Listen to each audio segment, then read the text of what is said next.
Dalam sejarahnya, perdagangan di jalur sutra melewati beragam wilayah di beberapa negara baik itu dari darat maupun laut. Dari situ, salah satu rute yang dilewati adalah Selat Malaka. Selat Malaka merupakan sebuah selat yang terletak di antara Malaysia dan Pulau Sumatera. Dipilihnya Selat Malaka sebagai salah satu rute perdagangan dalam jalur sutra karena daerahnya yang dianggap strategis oleh para penjelajah dan pedagang. Dari situ, bagaimanakah kisahnya? Yuk simak di Danang Bercerita.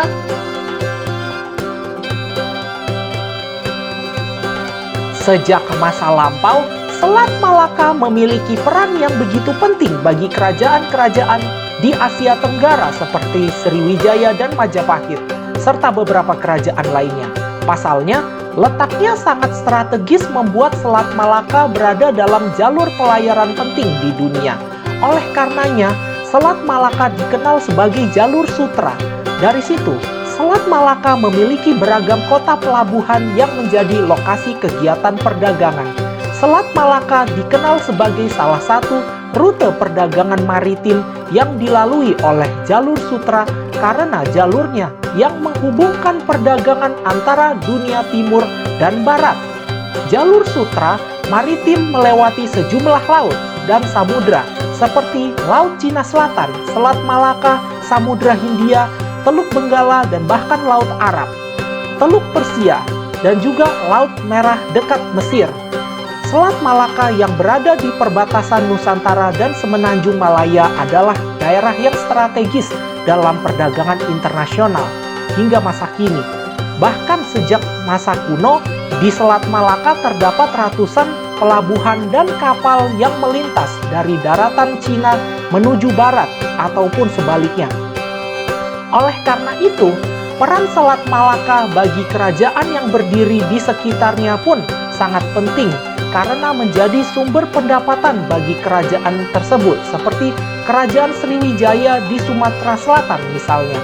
Bahkan seiring kemajuan teknologi pelayaran, peran Selat Malaka dalam jalur pelayaran internasional menjadi semakin penting.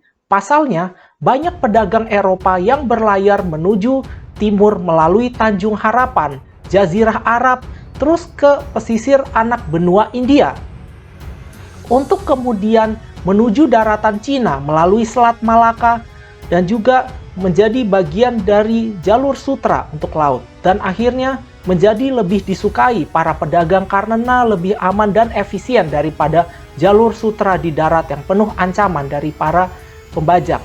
Secara tidak langsung, hal ini membuat Selat Malaka menjadi salah satu selat yang paling ramai dan sibuk di Asia Tenggara.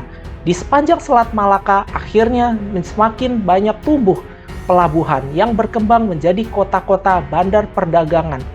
Dalam perkembangannya, Selat Malaka pun menjadi tempat pertukaran budaya antara benua berbeda. Dalam sejarahnya, Selat Malaka tidak hanya dikenal sebagai salah satu rute dalam jalur sutra, tapi juga jadi saksi bisu beragam perjalanan laut dan penaklukan militer oleh beberapa negara seperti invasi kerajaan Chola dari India ke Sriwijaya pada tahun 1025 Masehi, perjalanan Laksamana Cheng Ho dari Cina menelusuri Nusantara dari tahun 1405 hingga 1433, dan penaklukan Portugis terhadap Kesultanan Melaka pada tahun 1511. Dari situ, bisa dipahami betapa pentingnya Selat Malaka menjadi wilayah yang begitu penting bagi beragam faksi penguasa karena nilainya yang strategis dan begitu tinggi. Oleh karenanya, bahkan setelah Portugis melakukan Selat Malaka pada tahun 1511, Selat Malaka tetap menjadi target perebutan kekuasaan oleh kerajaan lain.